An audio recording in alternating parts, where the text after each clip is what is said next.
Bismillahirrahmanirrahim. Assalamualaikum warahmatullahi wabarakatuh. Selamat datang di podcast yang insya Allah akan selalu menebar manfaat, yaitu podcast SDTQ Al-Mujahidin bersama saya, Rian Duta Nugraha. Seperti biasa, podcast ini ditayangkan di channel YouTube SDTQ Al-Mujahidin Official. Jadi jangan lupa untuk like, komen, dan subscribe, serta aktifkan notifikasi supaya tidak ketinggalan informasi seputar podcast kami. Edisi kali ini sangat spesial karena bertepatan dengan menyambut bulan Ramadan ya. Jadi SDTQ Al-Mujahidin akan menyuguhkan berbagai informasi terkait dengan persiapan apa saja yang dipersiapkan sebelum menyambut bulan Ramadan. Dan kali ini kita sudah kedatangan tamu yang sangat istimewa, yaitu Ustadz Rafiq Jauhari. Masya Allah. Apa kabar Ustadz? Alhamdulillah, terima kasih Ustadz hari ini sudah berkenan berbincang bersama di sini di edisi spesial menyambut bulan Ramadan di tengah kesibukan antum Ustadz yang Masya Allah sangat luar biasa ini Masya Allah.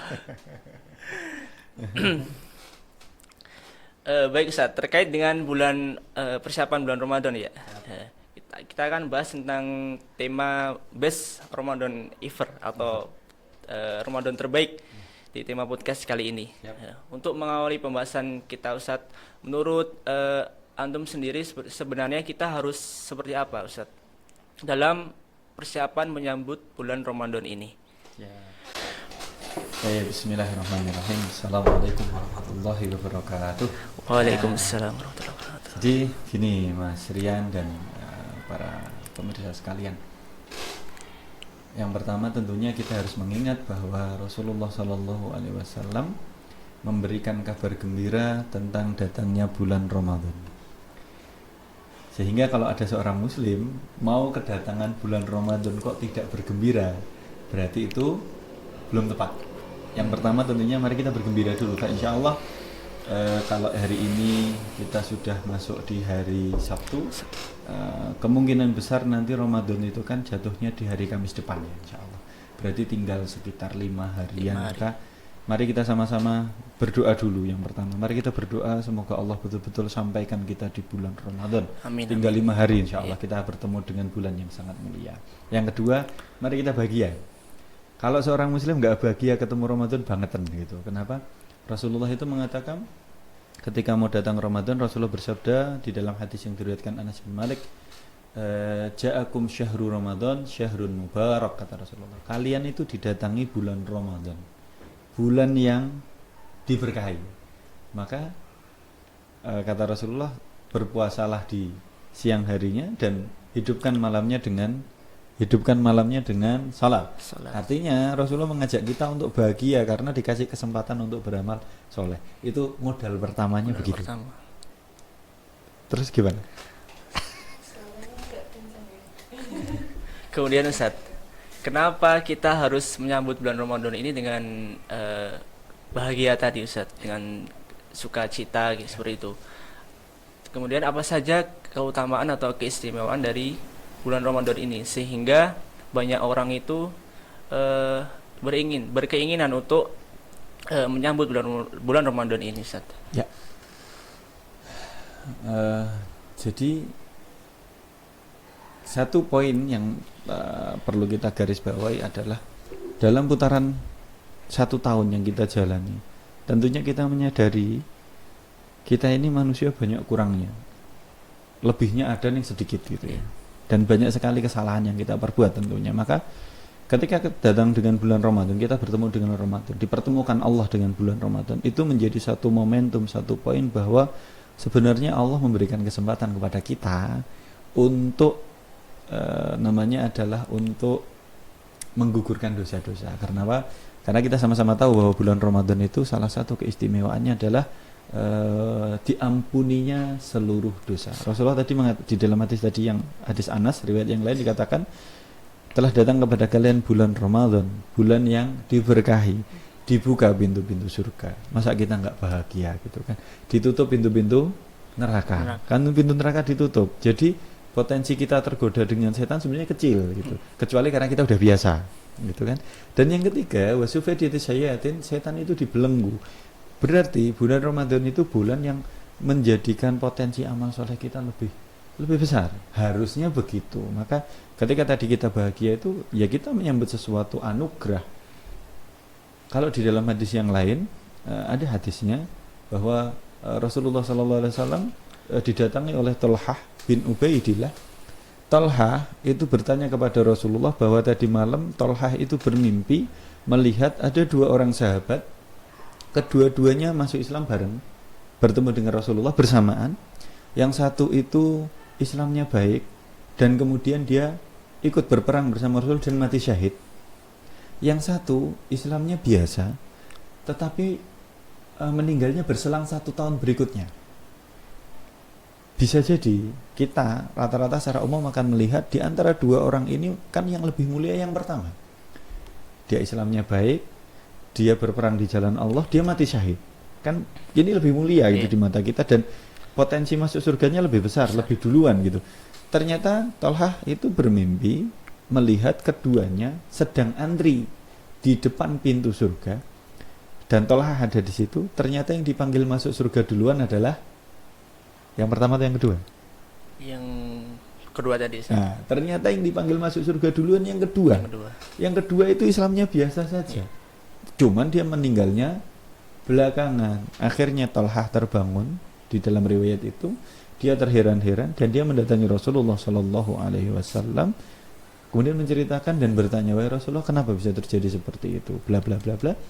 Rasulullah Shallallahu Alaihi Wasallam mengatakan, alaisa, bukankah laki-laki yang kedua itu dia hidup 1 tahun, bertahan 1 tahun setelah yang pertama meninggal? Betul. Bisa jadi dia bertemu dengan Ramadan, dia berpuasa, dia sholat, dia sujud dengan sekian rakaat salatnya, maka dengan itu bisa jadi menjadi satu kelebihan dia masuk surga duluan. Jadi Mas Rian dan teman-teman sekalian dan para pemirsa semuanya, kesempatan bertemu dengan bulan Ramadan itu sama saja kesempatan kita untuk masuk surga duluan dibanding orang-orang yang sudah meninggal mendahului kita. Cuman masalahnya adalah mau kita isi dengan ibadah atau tidak. Maka tadi kalau dikatakan persiapannya apa? Yang pertama persiapan mental dulu. Kita senang dulu menghadapi Ramadan, baru kita susun rencana. Ramadan mau bagaimana? Apakah Ramadannya ini sama saja dengan bulan-bulan yang lain atau Ramadan ini kita istimewakan? Istimewakan dengan bentuk ibadah yang sangat banyak. Gitu. Ya. Masya Allah. Selanjutnya Ustaz, setelah tadi kita bahas tentang keutamaan bulan Ramadan ya, Ustaz. Sekarang yang sudah dibahas tadi, kemudian apakah ketika sebelum Ramadan gitu kita harus melakukan tobat terlebih dahulu, Ustaz? Apakah harus kita tobat terlebih dahulu, minta ampun pada Allah sebelum kita masuk ke bulan Ramadan nanti? Baik, bagaimana kaitannya dengan taubat? Kalau pertanyaannya ke situ, tentu taubat itu menjadi sebuah keharusan dan juga harusnya menjadi kebiasaan. Bahkan kita saja di dalam tuntunan syar'i itu setelah selesai sholat kita membaca istighfar. Istighfarnya kita ba'da sholat kan bukan karena kita sholat dan berdosa sehingga kita istighfar, tetapi istighfarnya kita ba'da sholat itu adalah karena kita yakin sholat kita tidak sempurna. Belum sempurna, sehingga kita beristighfar supaya menggenapi kekurangan sholat kita. Maka kembali, sebelum bulan Ramadan mestinya kita sebagai seorang muslim itu kan merencanakan banyak hal. Apa planning terbaik bagi seorang hamba, kita sebagai seorang hamba menghadapi Ramadan? Jangan yang di planning hanya bubernya saja, jangan. Buber itu boleh, tapi secukupnya loh ya gitu. Nuwun sewu kalau boleh menyinggung, buber itu kalau tidak direncanakan dengan baik juga akan banyak madaratnya daripada manfaatnya. Teman-teman yang mengadakan buber di berbagai tempat itu, nuwun sewu kalau dia tidak hati-hati, maghribnya hilang. Benar. Maghribnya hilang gitu. Terus momentum kekhusyuan iftar, bahwa ketika iftar itu waktu yang mustajab untuk berdoa itu juga hilang. Karena kita disibukkan dengan hiruk pikuk gitu. Nah, terus ketika kita sudah merencanakan misalkan di Ramadan itu mau melakukan amal soleh A, B, C, D sampai Z misalkan, semaksimal mungkin nek iso turune ya sesedikit mungkin tidurnya gitu. Tapi ternyata kita perlu menyadari bahwa salah satu penghalang utama kita beribadah, salah satu penghalang utama kita beramal soleh adalah dosa. Maka betul, sebelum ketemu Ramadan, mari kita mulai dengan bertaubat kepada Allah dengan taubatan nasuha. Semoga taubat yang betul-betul kita mintakan kepada Allah sebelum Ramadan itu membuat Ramadan kita lebih bermakna gitu. Insyaallah. Kemudian setelah tadi Ustaz, apakah di bulan Ramadan itu ada amalan-amalan khusus atau amalan-amalan yang favorit yang bisa nanti kita lakukan selama bulan Ramadan besok itu Ustaz? Ya. Kalau amalan khususnya tentunya yang pertama kita harus menyadari bahwa Ramadan itu bulan yang di sana diwajibkan untuk siam dulu, puasa itu. Puasa itu menjadi sebuah pegangan, itu mutlak dulu gitu. Cuman hari ini kita masih melihat bahwa banyak saudara kita di luar itu kehilangan identitas keislamannya. Kenapa? Karena mereka nuwun sewu, tanda kutip, semoga aja karena mereka belum punya ilmunya itu. Jadi mereka tidak menghormati kesucian bulan Ramadan sehingga tidak melaksanakan siam. Padahal siam itu fardu, itu yang nomor satu. Kemudian yang kedua, kata Rasulullah SAW, hidupkan bulan Ramadan itu dengan salat qiyam. Qiyam itu taraweh lah kalau kita bilang. Taraweh kita ini masih menjadi orang yang terlalu pilih-pilih untuk salat gitu kan. Kalau imamnya panjang aja sering kita tinggalkan gitu kan.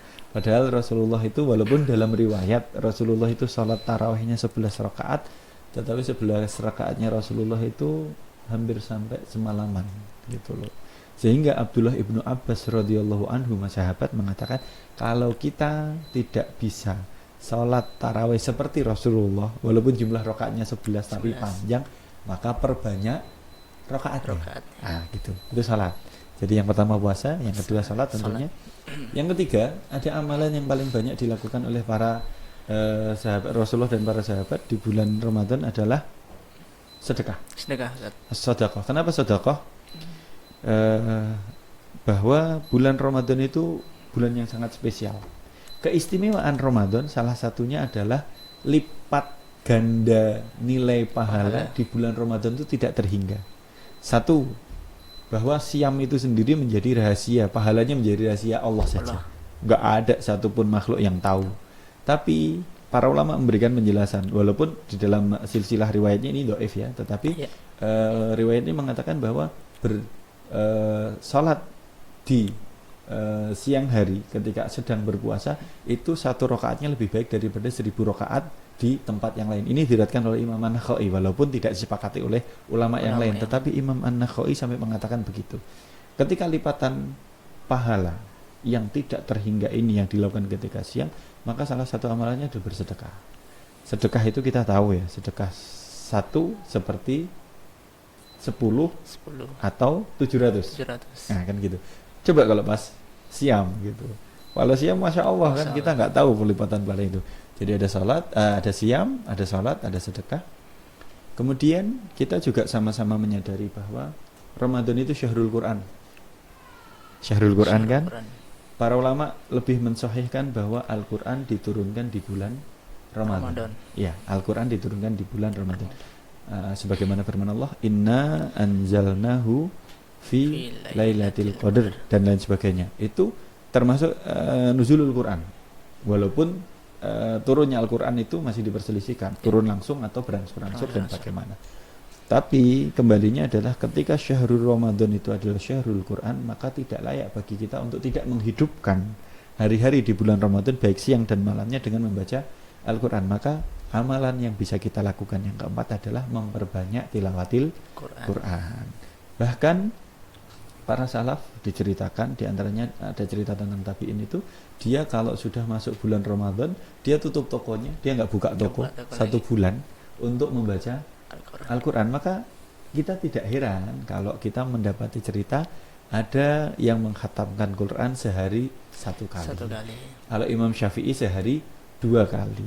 Utsman bin Affan menghatamkan Al-Quran setiap hari Ramadan 2 kali. 1 kali ketika siang, 1 kali ketika dia sholat. Nah gitu. Jadi tilawatul Quran. Kemudian yang keempat, yang kelima ya. 5. Ada amalan yang perlu dilakukan yang lain yaitu umroh. Ya. Masya Allah, kalau bisa tidak umroh silahkan umroh. Karena Rasulullah SAW berkata di dalam hadisnya mengatakan al umratu fi Ramadan ta'dilu hujjatan ma'i. Umroh yang dilaksanakan di bulan Ramadan itu pahalanya sama seperti berhaji bersamaku, kata Rasulullah SAW. Besar. Tapi effortnya besar di umroh nih di Ramadan ini. Kalau di awal Ramadan mungkin di sana masih belum ramai ya, tapi kalau umroh iktikaf, masya Allah, maka pahalanya besar sekali. Dan yang terakhir, mungkin di dalam rangkaian itu kita bisa menyelingi dengan iktikaf. Kalau kita bisa memfokuskan waktu iktikaf di 10 hari yang terakhir, betul-betul kembali kepada Allah, fokus untuk ibadah, bukan memutus. Kalau memutus salah, tapi meminimalisir keterkaitan kita dengan urusan-urusan duniawi, sehingga kita kembali menjadi hambanya Allah yang sepenuhnya. Jadi mungkin itu beberapa amal yang boleh dipilih dan boleh direncanakan selama bulan Ramadan. Kemudian Ustaz, tadi kan ada amalan-amalan khusus, ada 6 ya Ustaz tadi ya. Ada 6, kemudian bagaimana agar kita itu bisa meningkatkan ibadahnya itu Ustaz, dari ke-6 itu selama di bulan Ramadan itu. Mungkin nggak bisa semuanya ya Ustaz. Salah satunya mungkin agar bisa menjadi amalan khusus nanti di bulan Ramadan yang bisa kita andalkan nanti. Baik, kalau Syekh Abdul Aziz bin Abdullah bin Bas di dalam nasihatnya, nah ini saya menyitir saja ya, karena kita kan mencontoh para ulama gitu. Syekh Abdul Aziz bin Abdullah bin Bas itu menyitir nasihat yang sangat bagus kaitannya dengan bagaimana kita meningkatkan nilai ibadah di bulan Ramadan. Itu yang paling utama adalah mari kita sama-sama menyadari bahwa bulan Ramadan itu diistimewakan dengan lipatan pahala yang tidak terhingga. Lipatan pahala yang tidak terhingga.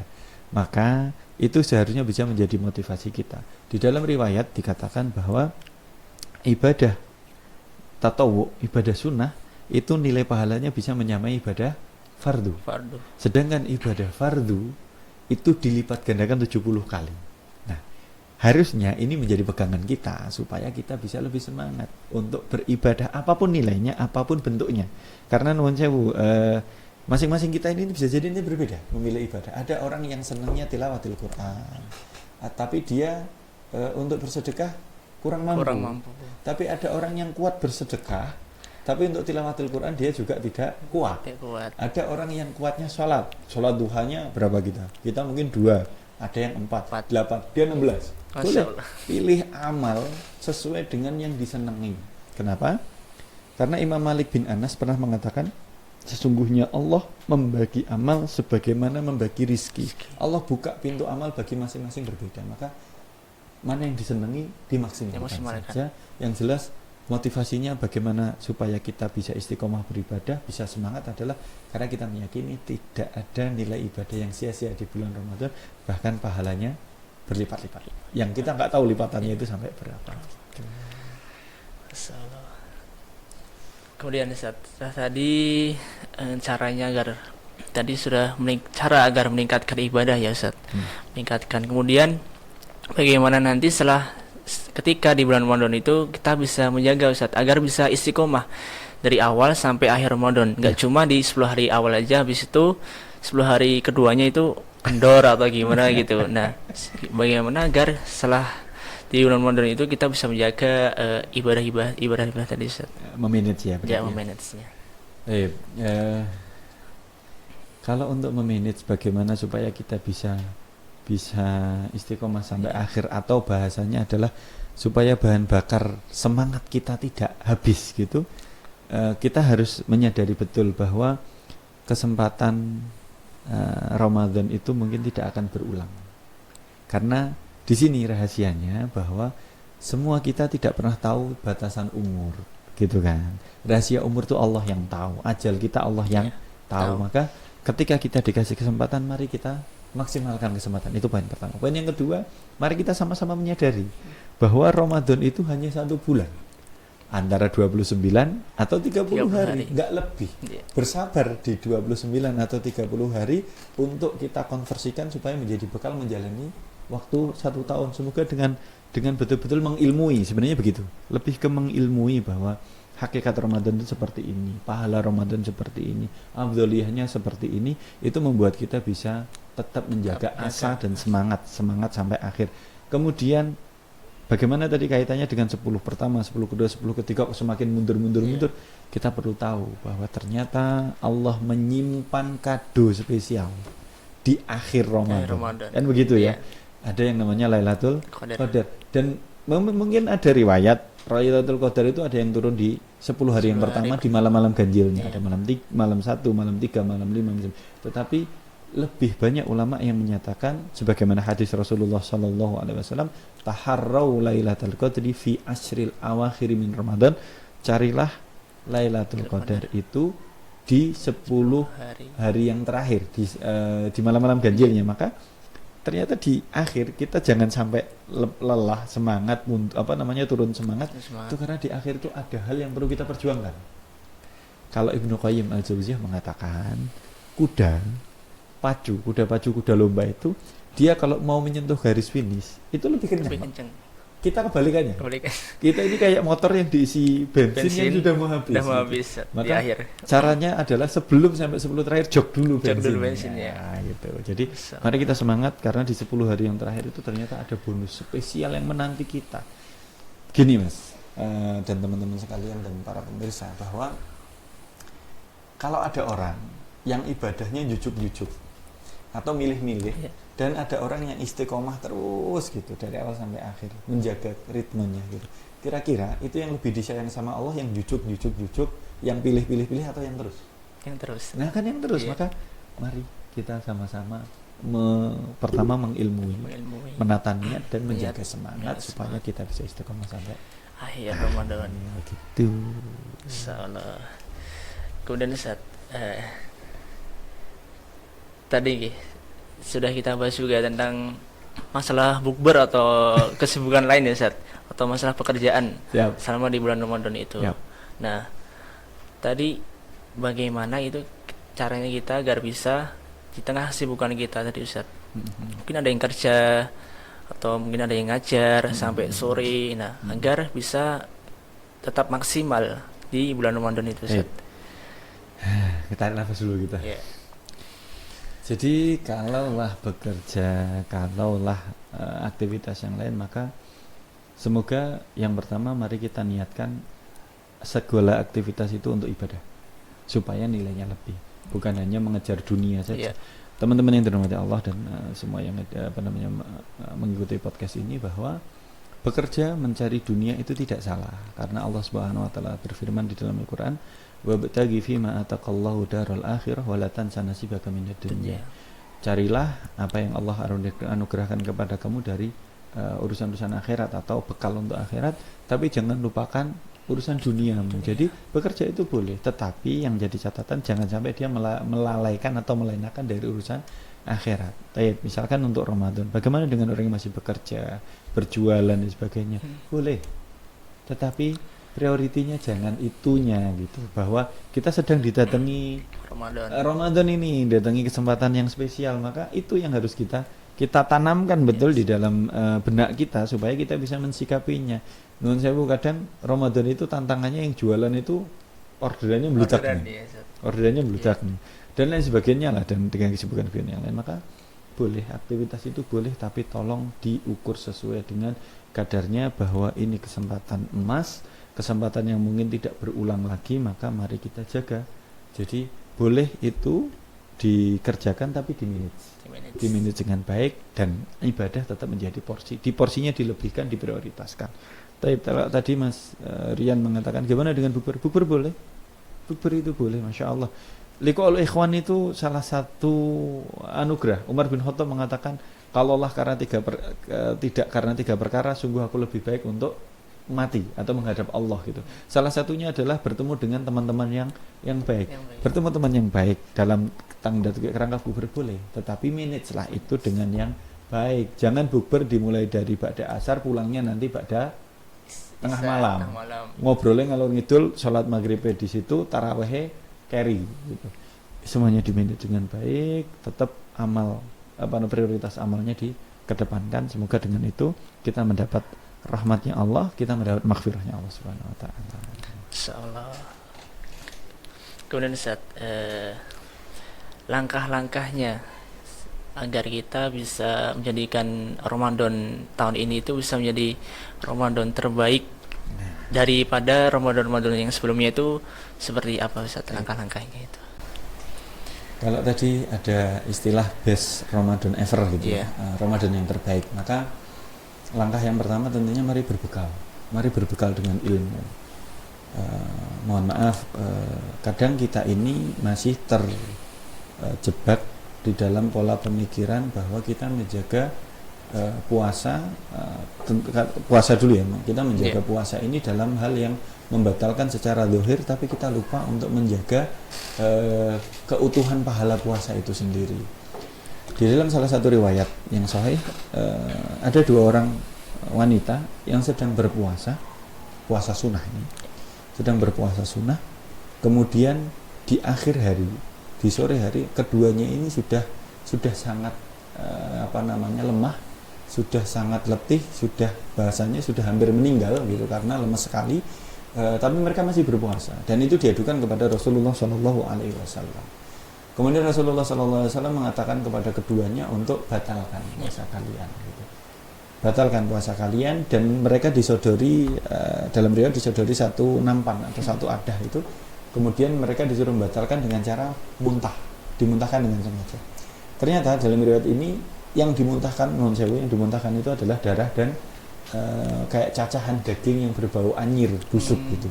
Yang kedua juga sama. Maka kata Rasulullah SAW, beliau mengatakan kedua wanita ini mereka berpuasa dari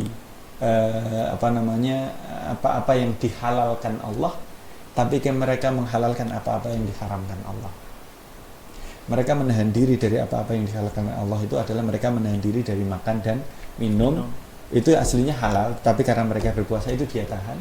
Tetapi mereka menghalalkan apa yang diharamkan oleh Allah. Maksudnya adalah mereka ketika berpuasa, kata Rasulullah itu, yang satu wanita itu mendatangi wanita yang lain, kemudian mereka berdua duduk-duduk bermajelis menggibahi orang lain. Itu adalah menghalalkan apa yang diharamkan Allah. Menjaga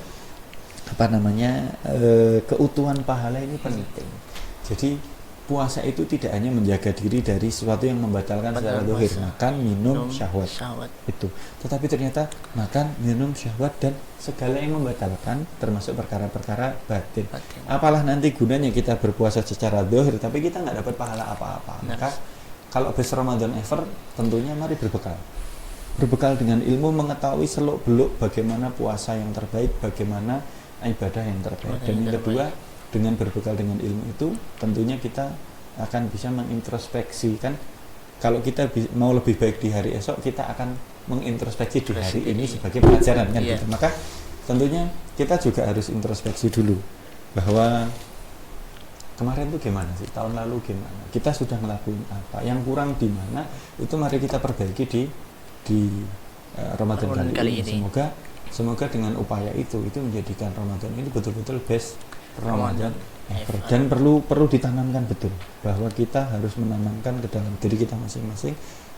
Kita tidak pernah bisa memastikan apakah akan bertemu dengan Ramadan tahun berikutnya gitu. Maka mari kita jadikan Ramadan ini adalah Ramadan yang terbaik menurut versi masing-masing.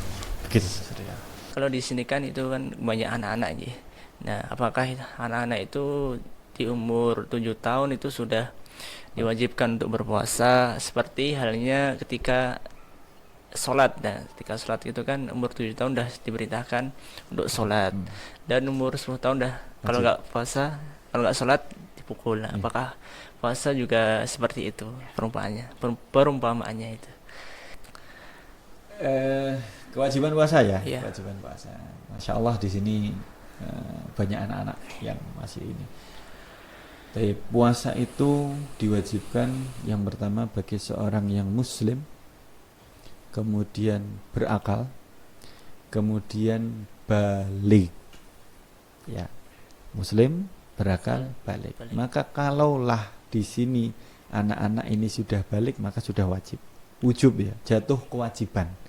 Tetapi kalau memang di sini ada yang belum balik, maka prosesnya adalah sama seperti proses ketika kita mengajari sholat, dilatih untuk dibiasakan supaya apa? Supaya nanti tidak kaget ketika sudah jatuh kewajiban. Maka vibes-nya boleh dibikin, suasananya boleh dibikin tetap suasana Ramadan. Nah, begini Mas Rian, sebelum masuk ke situ juga kalau boleh juga kita harus mengistimewakan Ramadan ini dengan membuat suasana yang berbeda. Jangan sampai suasana Ramadan dengan bulan-bulan sebelumnya sama saja. Dibikin suasana yang beda. Bedanya gimana? Misalkan dihias boleh, menghias. Dihias masjidnya, dihias rumahnya, disuasanakan bahwa ini memang suasana Ramadan yang harus kita istimewakan. Sehingga membuat, ini juga kita sampaikan ke anak-anak, sehingga anak-anak itu juga punya perhatian khusus bahwa ini Ramadan gitu. Yang kedua tentunya dilatih. Kalau memang belum jatuh kewajiban, latih. Maka kita kalau di Jawa itu kan ada istilah poso beduk. Poso beduk itu sebenarnya kalau secara syariat langsung nggak ada kan, tetapi itu adalah upaya orang tua kita untuk mengenalkan kewajiban puasa, yang sebenarnya wajib puasa itu kalau sudah balik itu diwajibkan puasanya dari terbit fajar sampai terbenam matahari, mulai azan subuh sampai azan maghrib. Kalau langsung ya berat, maka dibiasakan, dilatih. Jadi anak-anak mungkin dikondisikan lah, disuasanakan bahwa kalau Ramadan itu mesti suasana yang berlomba-lomba dalam amal soleh dan kebaikan, dan berlatih untuk melaksanakan kewajiban Allah berupa siam di siang harinya, menambahi sholat tarawih di malam harinya sebagai tatawu atau amalan yang sunnah. Wallahu a'lam bishawab. Tadi kan sudah dibahas juga ya Ustaz, tentang di bulan Ramadan itu pahala dilipat gandakan. Nah, apakah dosa juga dilipat gandakan ketika di bulan Ramadan Ustaz? Pertanyaannya berat ini. Kaitannya kalau dosa ini berat. Bagaimana dengan dosa di bulan Ramadan? Mas Rian dan semua pemirsa di podcast ini, kalau itu kita mungkin boleh melihat kepada salah satu nasihat dari Syekh Abdul Aziz At-Turaifi. Beliau mengatakan dijadikan Ashhurul Hurum. Dijadikan Ashhurul Hurum itu adalah bulan-bulan yang dihormati. Itu adalah bulan yang kita harus memperbanyak amal soleh, karena amal soleh dilipat gandakan. Maka kalau pahala amal soleh itu dilipat gandakan, sebagaimana itu juga dosa juga dilipat gandakan. Sehingga di dalam ayat tentang Ashhurul Hurum di dalam surat At-Taubah itu Allah berfirman, fala tadzlimu fihinna anfusakum. Jangan kalian mendolimi diri kalian di bulan-bulan itu sebagai peringatan dari Allah bahwa dosa dilipat gandakan. Maka kalau dosa dilipat gandakan siksanya itu balasannya, maka pahala juga dilipat gandakan. Nah, kembali Ramadan bagaimana? Ramadan sama. Bahkan Ramadan itu lebih spesial. Kenapa? Coba, pintu surga dibuka, pintu neraka ditutup, setan dibelenggu. Ini menjadi isyarat dari Allah. Pintu surga dibuka berarti kita harus lebih mendekat, lebih mudah sebetulnya meraih kan gitu. Pintu neraka ditutup berarti potensi kita untuk jatuh ke neraka lebih sedikit. Harusnya vibes ketika suasana Ramadannya hidup. Ramadannya hidup itu godaan kita untuk melakukan amalan-amalan untuk masuk neraka itu lebih sedikit. Setan dibelenggu bahkan gitu. Maka ketika semua hal ini sudah Allah siapkan sebagai hadiah bagi kita, sehingga kita tadi mengatakan best Ramadan ever. Setiap Ramadan itu mesti Ramadan yang terbaik, maka harus kita sikapi yang terbaik. Faktor-faktor yang sudah disiapkan Allah ini itu harusnya membuat kita lebih aware, lebih sadar, lebih mawas diri, lebih semangat, kan gitu. Aware, menyadari Ramadan ini adalah peluang. Kemudian lebih mawas diri bahwa dosa itu juga ngeri dan potensinya sudah ditutup, jangan sampai jatuh. Maka juga kita harus lebih semangat lagi. Mari kita ngumpul ke amal. Jangan sampai perjalanan 11 bulan kita yang kemarin sudah banyak dosa masih kita tambahi dosa di bulan Ramadan. Artinya kalau tadi pertanyaannya apakah itu dilipat gandakan, wallahu a'lam bishawab, mungkin karena kalau pahala dilipat gandakan, kalau dosa mungkin juga bisa dilipat. Jadi mafhum mukhalafah sebaliknya. Jadi seperti itu. Maka mari kita waspada. Jadi harusnya motivasinya ya Ramadan amal soleh gitu. Ramadan amal soleh, tinggalkan dosa dan maksiat. Wallahu a'lam bishawab. Gitu. Kemudian terakhir Ustaz, tentang misal permasalahan yang sering membuat wanita itu kayak merasa di bulan Ramadan itu kayak waduh sedih ketika menghadapi datang bulan atau haid itu Ustaz. Nah, apakah selama haid itu wanita itu ada amalan-amalan khusus nih untuk di bulan Ramadan ini Ustaz? Nah, Ini yang spesial. Yang spesial ini. Jadi siklus haid yang dialami oleh para muslimah ini menjadi anugerah. Anugerah kalau kita bisa melihatnya sebagai anugerah gitu. Kenapa? Karena kalau yang laki-laki nggak ada libur, Mas. Iya, benar. Yang laki-laki nggak ada libur nih. Iya. Dan yang putri itu libur spesial, itu hadiah dari Allah Subhanahu wa taala dengan siklusnya. Terus bagaimana dengan para muslimah ketika datang siklus haidnya dan dia pengen tetap maksimal ya, tetap dapat pahala yang banyak, maka indahnya Islam adalah amal soleh itu banyak. Amal soleh itu luas, amal soleh itu cakupannya macam-macam gitu. Maka boleh tanda kutip, kalau saya lebih membahasakan, boleh kita mendulang pahala dari amalan orang lain. Misalkan yang lagi datang bulan siklus haidnya muslimahnya datang gitu, maka biar dia tetap dapat pahala sebagian yang berpuasa, undang yang puasa datang ke rumahnya, kasih iftar, memberi buka puasa orang yang sedang berpuasa, itu mendapat pahala yang sama dengan orang yang berpuasa tanpa mengurangi pahala dia. Nah, jadi bahasanya adalah bagaimana kalau dengan siklus haid bagi wanita muslimah supaya mendapat pahala yang banyak di bulan Ramadan adalah pinter-pinter mencari peluang pahala. Yang kedua yang baru kita nasihatkan adalah ternyata Islam dengan segala kesempurnaan dan keindahannya itu menganggap pahala niat itu sudah tinggi sekali. Pahala niat. Maka banyak berniat amal soleh walaupun belum mampu melaksanakan. Gitu. Kemarin di kajian yang lain itu disampaikan oleh salah satu guru kita itu adalah kalau seorang wanita sedang haid berniat untuk melakukan satu kebaikan itu sudah dapat pahalanya itu walaupun tidak melakukannya gitu. Maka niat saja melakukan banyak kebaikan walaupun dia tidak mampu. Atau bahasanya misalkan, ya Allah saya sedang haid misalkan, sedang bulan, kalau tidak saya ingin ngaji, saya tidak ingin sholat, supaya dengan itu dia dapat pahala, mengatur pahala niat. Kita sama-sama tahu siapa man hamma bi hasanatin, siapa yang berniat dengan untuk melaksanakan satu kebaikan, falam ya'malha, kemudian dia tidak mampu melaksanakan kebaikan itu, apa? Katabahallahu lahu hasanatan, Allah sudah catat baginya satu kebaikan yang sempurna. Perhatikan, kebaikan yang sempurna, bukan kebaikan tok. Jadi niat itu sudah mendapat satu kebaikan yang sempurna. Maka nasihatnya adalah kalau memang sedang datang siklus haid bagi muslimah, maka pinter-pinter cari celah untuk mendapat pahala selain yang dapat dispensasi. Mungkin puasa tidak bisa, sholat tidak bisa, kan boleh yang lain. Baca Quran langsung menyentuh mushaf, kalau pakai pendapat yang tidak boleh mendengarkan murotal, boleh mendengarkan kajian, boleh menyiapkan iftar, boleh menyiapkan amal soleh yang lain yang masih bisa dilaksanakan. Yang penting jangan terus itu menjadi alasan. Takutnya itu menjadi senjata nih pembenaran sewu, moga-moga tidak gitu. Jadi lagi libur nih. Libur ya kan libur yang itunya, bukan libur pahala yang lainnya. Wallahu a'lam. Baik Ustaz, jazakumullah khairan Ustaz atas waktunya sudah berkenan hadir di podcast kami. Mudah-mudahan kita bisa berbincang-bincang lagi di kesempatan lain Ustaz. Insyaallah. Mudah-mudahan antum selalu diberikan kesehatan, kemudahan dan kelancaran dalam menjalani segala aktivitasnya Ustaz. Insyaallah.